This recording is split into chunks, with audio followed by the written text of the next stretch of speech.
श्रद्धाशील बंधुओं एवं श्रद्धाशील बाहर। एक बार भगवान महावीर संवत्सरण में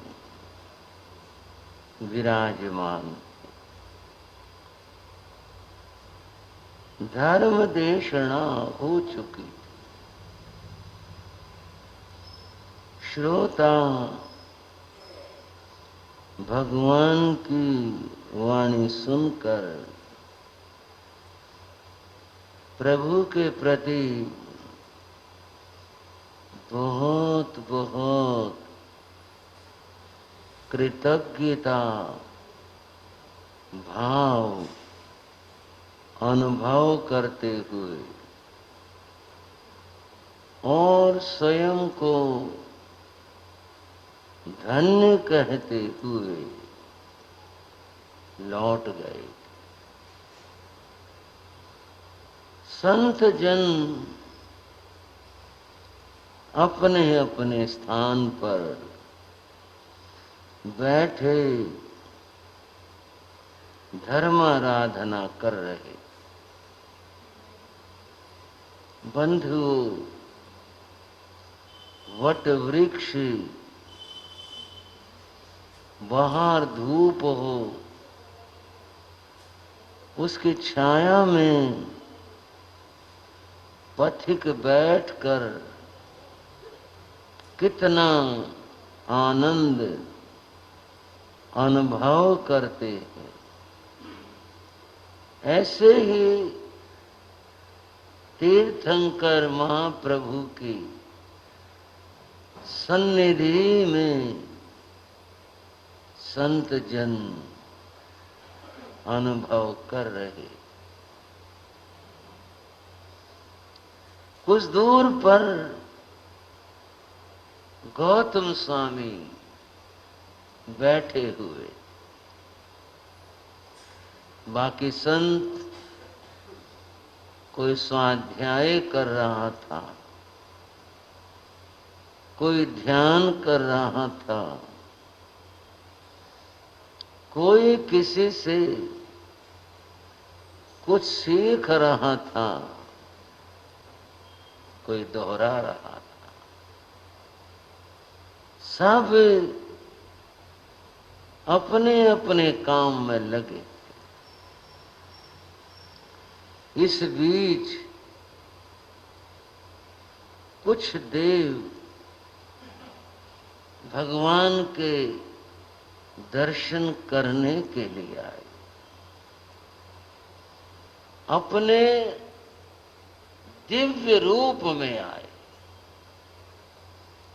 ये तो आप जानते हो कि देव चाहे जैसा अपना रूप बना सकता। सामान्य साधारण आदमी जैसा रूप बना ले, सेठ राजा जैसा बना ले, और तो क्या तिर्यंच का रूप भी बना सकता, सिंह और सांप का रूप बना सकता। देवता में शक्ति है, शक्ति होती है, वो चाहे जैसा रूप बना ले। पर जबकि हम बात कर रहे हैं, देव अपने ही रूप में आए, जो उनका अपना असली रूप है,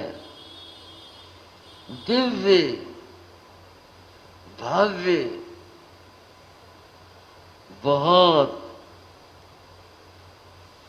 बहुत बहुत भव्य उस रूप में आए। बड़े विनय के साथ भगवान की वंदना की। परिक्रमा की, भगवान की स्तुति की, कुछ देर बैठे, पुनः भगवान की वंदना की, स्तुति की और देव चले गए। जैसे आए थे वैसे चले गए। ये सारा दृश्य मुनियों ने देखा। स्वाभाविक है, आप में आते हैं, संत बैठे हैं, फला श्रावक आया, अमुक आया, जानकारी में नहीं है तो भी कोई भाई आया है। संतों ने सब देखा, लेकिन गौतम स्वामी की बात सबसे अलग थी। उनका सूचना, उनका विचार, उनकी गहराई सबसे अलग थी। गौतम स्वामी ने कुछ सोचा, कुछ विचारा और वे अपने स्थान, अपने आसन से उठे। उठकर भगवान के समीप आए, आकर के भगवान की वंदना की और वंदना करके उनके मन में जो बात आई थी वह उन्होंने भगवान के सामने इस तरह प्रस्तुत की। तेनं कालेनं तेनं समयनं समणस्य भगवो महावीरस्य अन्तेवासी जाओ इंद्र भूइणाम अणघारे जाओ पुच्छय देवाणं भन्ते किम संजय। नो देवाणं संजय नथी, किमणं भन्ते देवाणं असंजय। ते वत्तवय एस वैणे फरुसे, किमणं भन्ते देवा संयम संयमा संयमे एस वैणे ए सच्चे भन्ते किमणं वत्तवय नो संजय भन्ते ती तिखतो आयणं पायणं वंदना करी। वंदना करके और अपने स्थान के ऊपर जा बैठे। बंधुओं, आप भगवती सूत्र की चर्चा सुन रहे। भगवती सूत्र की एक चर्चा अभी मैंने आपके सामने प्रस्तुत की। भगवान महावीर का और गौतम स्वामी का परस्पर संवाद और वार्तालाप, इस जो मैंने आपके सामने कहा इसमें आया। आपके मन के जिज्ञासा होगी, क्या बात हुई, हमारे तो समझ नहीं आया। भगवान और गौतम के बीच में क्या चर्चा हुई, क्या बात हुई, अब उसकी बात करते। जाओ पूछे, गौतम स्वामी आए थे, वंदना की थी और उन्होंने भगवान से प्रश्न किया था। वो प्रश्न क्या किया था, अब उसके थोड़े से तार हम जोड़ते हैं। वो जो देव आए थे और बड़े दिव्य रूप में आए थे,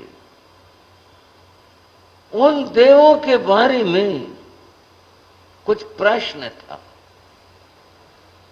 जा पूछे, वो प्रश्न उन्हें पूछा और क्या पूछा वो बता रहा हूं।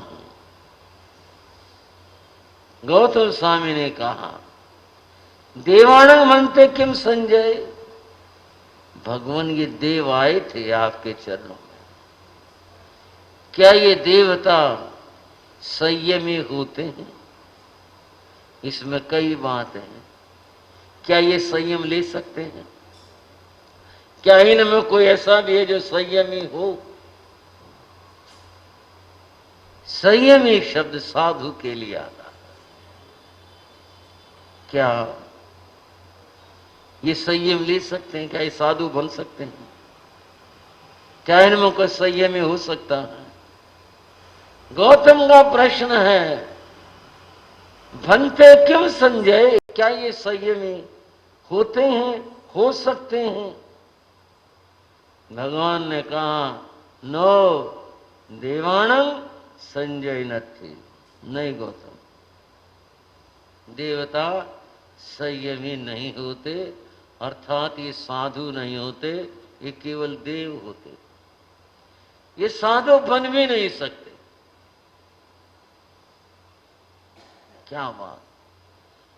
आज तक जितने भी अवतार हुए, अब थोड़ी इस धरा की बात कर रहे हैं, जितने पैगंबर हुए, अब थोड़ी बात और बढ़ा लें, जितने भी महापुरुष हुए और जितने भी संत हुए, सारे धरा पर हुए, देवलोक में एक नहीं हुआ। हाँ भाई, ट्रेन करवा दो श्राव को। कभी आया सुनने में, वो फलाने देवलोक में ना वहां एक साधु था, कभी सुने? कोई कहा नहीं। या देवलोक में थे, वहां एक साधु हुआ, एक देवता साधु बन गया, कभी सुना? कभी नहीं। ये सौभाग्य मनुष्य को ही प्राप्त है। कुछ नियम प्रकृति के होते, उसमें आप हम कुछ नहीं कर सकते। हम सोचे सोचे जाओ, हमारे सोचने से कुछ नहीं होता। संयम केवल मनुष्य ग्रहण करता है, साधु मनुष्य बनता है। यही वो जन्म है, यही वो स्थान है जहां पर महापुरुष, संत पुरुष और ये सब होते हैं। यही वो स्थान है। देवलोक में कोई भी संत नहीं हुआ। क्यों नहीं हुआ? आप सवाल कर सकते हैं, क्यों नहीं हुआ? उनकी गति ऐसी है। देवलोक भोग भूमि है, त्याग भूमि नहीं है। वह जो है सुखों का स्थान है, सुख भोगने का स्थान है। त्याग का, वैराग्य का, साधना का, तपस्या का इसका स्थान है नहीं। अब जो चीज नहीं है, नहीं है। आपको क्यों नहीं है? और मैं इस प्रश्न के उत्तर में पूछूं, पक्षी, छोटे छोटे पक्षी, बड़े पक्षी, कई तरह के आकाश में उड़ लेते हैं, आप और क्यों नहीं उड़ पाते? नहीं उड़ पाते। क्यों नहीं उड़ पाते? हम भी उड़ लेते। हमारे सोचने से क्या होगा? नियम है ये तो। पक्षी जो है वो उड़ पाते हैं, मनुष्य नहीं उड़ पाता। साधु मनुष्य बन पाते, देवता नहीं बन पाते। क्यों नहीं बन पाते? आदमी क्यों नहीं उड़ पाता? ये कुछ शाश्वत नियम है, आपके हमारे किसी के बनाए हुए नहीं है। शाश्वत नियम है। देवलोक भोग भूमि है, सुख स्थान है। वहां पर देवलोक में त्याग, तपस्या और साधु अवस्था ये सब नहीं होते, वहां नहीं होते। गौतम स्वामी ने पूछा, भगवान क्या देवता संयमी होते हैं? भगवान ने कहा, नो, नहीं, देवता संयमी और साधु नहीं होते। गौतम स्वामी किसी भी बात की पूरी बारीकी में जाकर उसका फैसला करते हैं और करवाते हैं। साधु नहीं होते। उन्होंने फिर पूछा, किमणं बनते ऐ संजय ते वक्तव्य। फिर तो भगवान देवताओं को असंयमी कहना चाहिए। जब वो संयमी होते नहीं हैं तो उनको क्या कहना चाहिए? उनको असंयमी कहना चाहिए। फिर तो ये बोले देवता असंयमी होते हैं, असंयमी देवता आए, असंयमी देवताओं ने यूं कहा, असंयमी देवता वहां गए, देवता असंयमी होते हैं, फिर तो उनको असंयमी कहना चाहिए। फिर सुन लो, किमणंग मनते देवानंग संजयते वक्तव्य, देवता संयमी होते हैं, फिर तो ये कहना चाहिए। नो, नहीं गौतम, एस वर्णे फरुसे। क्यों भगवान? जो संयमी नहीं है, असंयमी क्यों नहीं कहना चाहिए? भगवान ने कहा यह वचन कठोर है। फरुसे, फरुसे कठोर वचन है। वचन सत्य हो लेकिन कठोर हो तो भी नहीं बोलना चाहिए। सत्य होने के बाद वे वह बोलना नहीं चाहिए अगर वो वचन कठोर है। मैं चर्चा करूंगा इन कठोर वचनों की। थोड़ा सा बीच में बता दो इस बात को समझने के लिए, जानने के लिए। कुछ बातें कहनी पड़ जाती हैं, बोलते हुए संकोच करता है मन कि वे कैसे बोले। कोई व्यक्ति चोर हो, हमें पता है, आपको पता चोर है, चोर को चोर भी नहीं कहना। साहब को हाँ जी, चल रहे हो ना मेरे साथ में जो मैं बता रहा हूं, समझ रहे हो ना बात को? चोर को चोर भी नहीं कहना। हालांकि सत्य है, हमें पता है चोर है, ये चोर है, हमें तब भी नहीं कहना। आपको फिर चोरी को बढ़ावा मिलेगा, ऐसा होगा।